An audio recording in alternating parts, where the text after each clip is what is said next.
there, welcome to Top Brass with Boris Joaquin. And for today's episode, I'm so excited because we have a very popular business owner with us. And her business is basically popular to many of you people out there because without it, how can you get to work? I'm talking to none other than the founder and CEO of Angkas, Miss Angeline Tham. Welcome to the show, Angeline. Thank you, Boris. Thank you for having me. Well, thank you for giving time. I know you've been busy lately. Tell us, how did you start Angkas? I mean, I know you came from Singapore. Most people know that. How did you come up with the idea of Angkas? I think Angkas came about because of the traffic situation, right? So there was a very clear need for it, and I had some experience starting the business in Grab. Unfortunately, they shut down the business. So this is something that I really felt very strongly about because I believe Angkas is a necessary alternative mode of transport to give time and power back to people, as well providing a good livelihood for our bikers. But you know, it's the Filipino habal-habal, right? Yes. So Filipino habal-habal's been around for, say, 40 years in this country, and we found that with the technology, we could now professionalize a service to make it safer, more efficient, and cheaper for everyone. So this is something that that was a very good blend. All right. Can you walk me through the ideation? How did you just observe that? Did you come to the Philippines? Did you come into the Philippines with that original idea of putting up Angkas? Not really, right? No, I didn't. I actually was running a different startup at that time when I first came to the Philippines. And you know, Singapore is very organized. Everything works. There's good mass transit.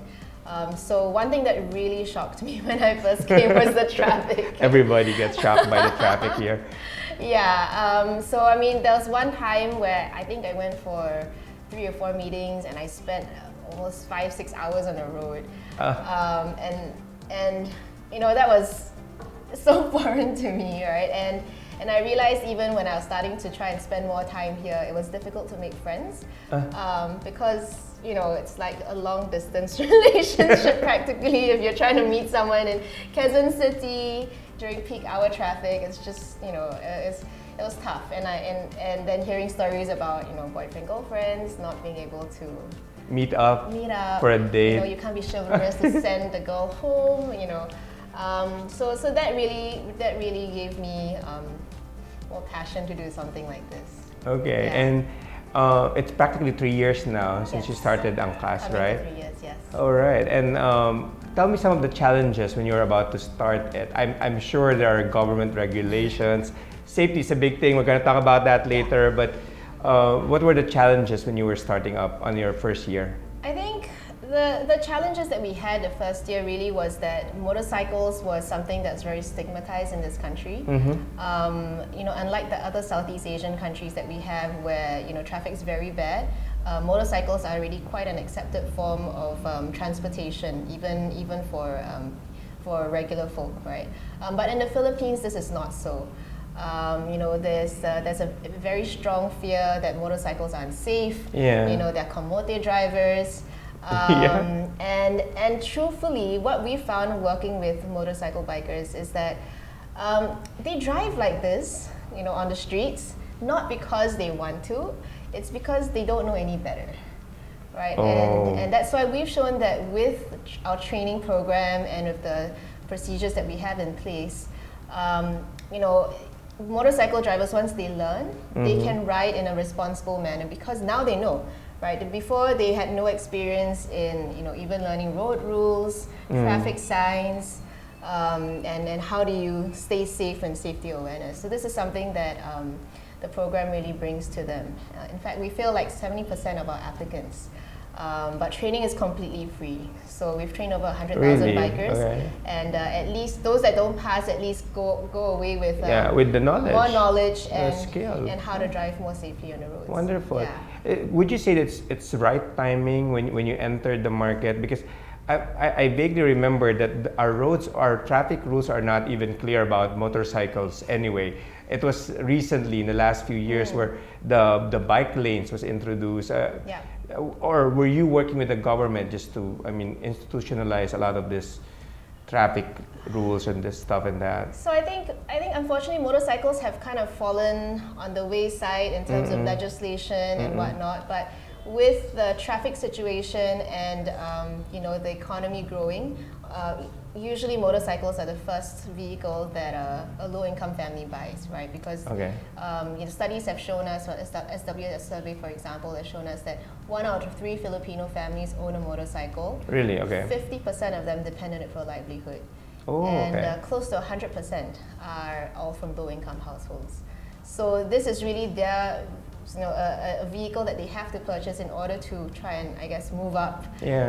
Because they use it for business, they use it to get to work, and that's really the most economical way, especially given traffic. If you commute, it takes 2 to 3 hours one way, right? So that's a lot of time wasted. So for us, I think that's one thing that we're very happy about, to be able to help. I really admired how Angkas came into the market, how it penetrated the market, how it made it viable as an income-generating source for a lot of Filipinos. Yeah. Especially if you own a bike and you can really use it as a source of income. You said that you didn't have difficulty hiring people. So we have a very strict training process, Okay. right? So you have to we do background checks on you. You have to come in for training, and then you have to pass exams, written and practical exams, which is kind of why we fail so many people, unfortunately. Yeah. But I think the challenge really was to make sure that we have the best quality bikers on the platform, and to keep it that way. So we have a feedback system as well, and a quality assurance team that kind of always manages that. Yeah. So that's the challenge. So right now you have 27,000 bikers, right? Yes. Like this year, how many have applied, let's say, to become a biker, or you've trained, and how many have you accepted? We've trained, I don't know about the numbers this year, but overall we've trained over 100,000 bikers. Wow. Yeah. And a lot of people still want to join because number one, they have training. There's a prestige of passing and becoming an Angkas biker, because that's not easy. As well, the income is good. So even as a part-time driver, you can make about 800 pesos a day, and Not a bad. full-time driver, you make about 1,500 pesos a day.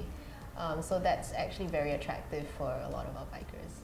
All right. And even if they don't get accepted, I mean, the fact that they got educated and trained, they're skilled now, and they can. Do they get a certification for that? Do they say, I was trained by Angkas? No, they don't. Maybe that's something we'll work on. Maybe just to add to their bragging rights. I mean, I'm not a biker for Angkas, but I was trained by Angkas. Yeah. But you do get the cream of the crop. So yes. Okay. Yes. Yeah. Wonderful. And I just thought that it's a really wonderful opportunity to get people there. You said a while ago when we were discussing off cam, it's easier to get bikers. The challenge is really to get riders. Customers rather, yeah. Well, I mean, at the start, that was one of our bigger challenges because people were afraid to ride a motorcycle. So even though there were very clear benefits of insurance, you know who your biker is, that it's more affordable than other modes of transportation, you save a lot of time. It was still something that people were very scared of because, especially if you don't try it, then that's something that like, oh my gosh, I don't want to ride on a bike with people just weaving in and out. So you'll be surprised, even like at that time, our like hardcore fans would not post on social media that they were riding Angkas. Okay. Yeah, because I'm like, why wouldn't you tell people? Because you ride like 3 times a day, for example. And they're like, oh, if I posted on Facebook, like my parents were gonna give me grief. My friends would be like telling me I'm crazy, and those are the kinds of challenges that we faced at that time. Right? I even have a story of my friends getting stopped 2 streets away. Getting stopped? Why? so that her parents wouldn't see her riding a bike.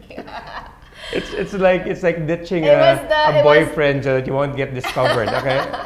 But I mean, with time, right? So a lot of word of mouth and the consistent track record of very friendly bikers who are safe and professional, that really helped change mindsets with time. So that's something that we thankfully were able to overcome. Well, you can't blame the market. I mean, we Filipinos, we have this thinking that if you ride a bike, one leg is is on the road and the other leg is in the cemetery. So you're practically 50% dead. Yeah. So other than, well, let's talk about the safety measures that you took just to win the confidence of your consumer. Yeah. You have now insurance, right? Yes, we've started with insurance. So insurance is up to 450,000 per person on the bike. Okay. And that's automatic once you have booked via the app. Through the app, okay. Yes, we conduct strict training and testing, right? And we inspect the bikes to ensure that there's also a good quality. Okay. And then on top of that, we also have the driver feedback system, which I mentioned. So normally if you rate your driver, let's say like 2 stars or 1 star, then our customer service team will look at that, and if there's an issue, they will call in the biker to retrain or to sanction the biker. And as well, we constantly try to improve, so we always have safety messaging and new trainings in order to kind of re-emphasize on safety. Okay. And I think best of all, I mean, that's kind of the reason why we were able to win the government over as well, right? Because we have a 99.997% safety record. 99.9. 997, more safer It's than just like condoms. it's like killing germs in one of those ads out there. Yes, so the campaign we ran for that was safer than condoms.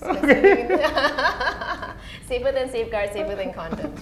And really, I think that figure has really helped to change the mindsets of the regulators as well. And for us to work in partnership to try and show how we can maintain these standards in order to look for regulation down the road.